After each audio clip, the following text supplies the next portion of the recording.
Welcome boys. In today's video I will teach you about nephron. Now what is nephron? Nephron is the unit of kidney.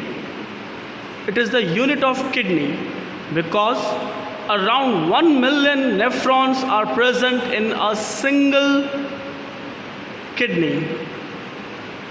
Nephron is the structure which forms the basis of the kidney.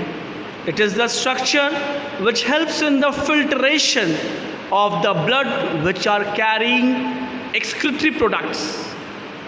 So students, now get ready to learn about nephron. Here you are able to see a structure. The first structure is the renal artery.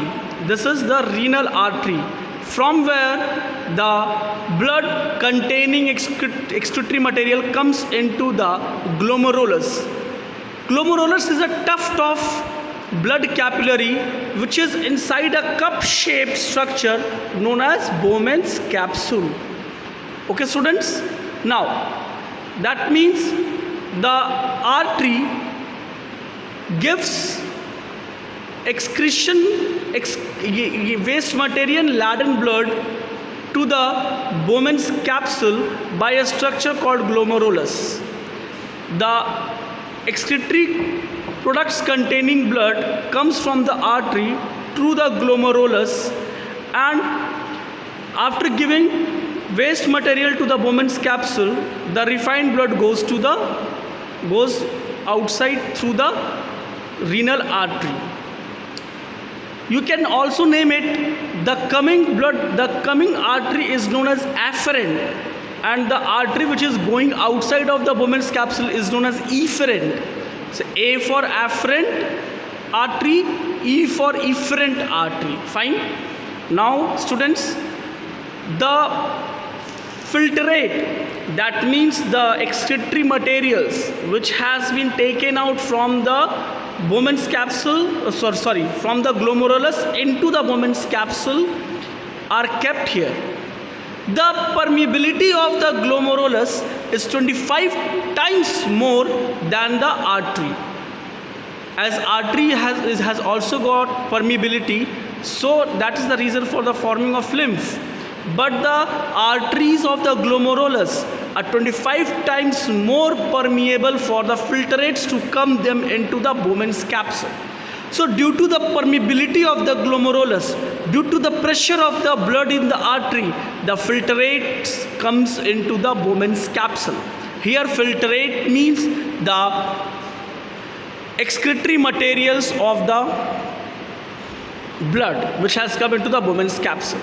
Now Bowman's capsule has got a hairpin type structure. You are able to see U-shaped hairpin type structure. This hairpin type structure is known as loop of Henle. Fine. And the foremost point from where the hairpin structure start is known as proximal convoluted tubule, or you can say PCT. Proximal, P-R-O-X, proximal.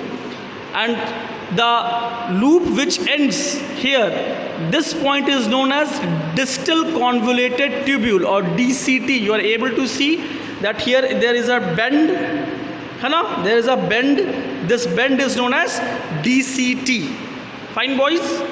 Now, so PCT, DCT, and here there is a loop that is known as loop of Henle. Okay, this is known as descending loop, and this is also known as ascending loop. So proximal convoluted tube, descending loop, loop of Henle, ascending loop, and distal convoluted tube which goes and joined to the collecting duct. This is a collecting duct. About 1 million nephrons are present, and here I am showing only one nephron to you. So there should be various connection centers. Fine.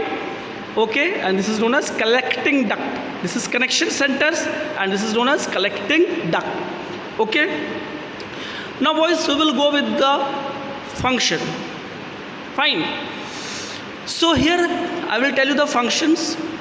As soon as the excretory material laden blood comes to the glomerulus, due to the high permeability and high pressure, the blood excretory material comes into the Bowman's capsule. Fine. This is known as ultrafiltration. Here I would also like to tell you one thing, that the nephron works in 3 stages. First is ultrafiltration, second is selective absorption, and third is secretion. So here according to 3 points, I will describe the whole function of the nephron. So as you are able to see that nephron, I will first of all explain the nephron's ultrafiltration. Okay, so when the blood laden with excretory material comes to the glomerulus, due to high pressure and permeability, it goes into the Bowman's capsule. This is known as ultrafiltration, and so I have also written there 1. Ultrafiltration occurs there. After having filtrate coming here, okay, the filtrate comes to the point 2, or you can say PCT. Actually what happens, as you all must be knowing, that there is no biological process present in the human which is 100% perfect, and so the mistake occurs here also.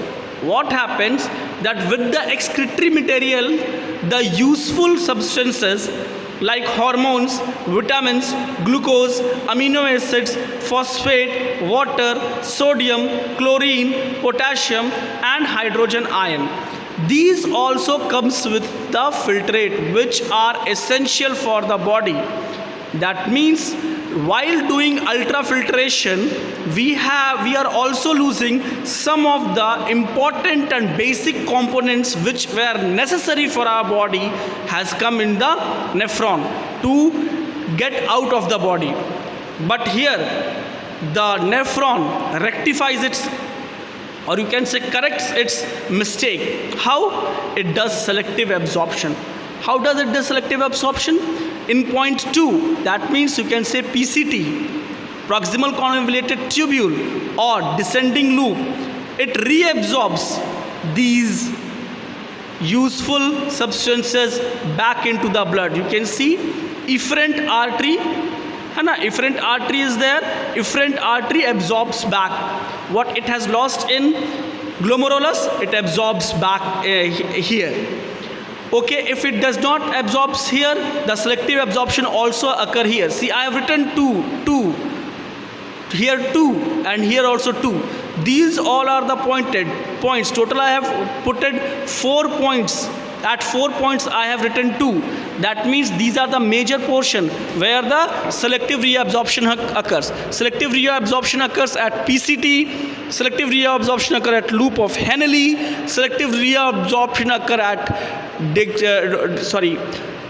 DCT, and selective absorption also occur at collecting duct. So at these points the selective absorption occurs.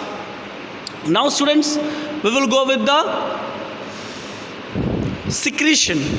When the filtrate, after being reabsorbing important substances, when it comes to the distal convoluted tubule, or you can say DCT, this is the place where urine has been formed. Okay, it may happen that it also contains few amount of water. That water is also absorbed at point 2. Okay, so the volume of the urine is made less at DCT and collecting duct. But the urine formation has been occurred at 3. Till here, urine has been formed. Fine. When this urine has been formed, so this is now sent into the collecting duct. This is known as secretion. Okay, where uric acid, keratin, phosphate, they are left with the body in the form of urine. Okay. Now here another one thing, that urination and the absorption of water and these minerals are under the hormonal control. Hypothalamus regulates pituitary, and then pituitary secretes vasopressin, or you can say ADH, antidiuretic hormone, which helps in reabsorption of water. There is one more hormone, aldosterone. Okay, aldosterone is secreted by adrenal gland, which is like cap on the kidney. Okay, this is adrenal gland. Adrenal gland secretes aldosterone, and aldosterone controls the salt and water, okay, reabsorption, salt and water reabsorption. So boys, here we are ending with nephron. In next video we will go with excretion in plants. Thank you.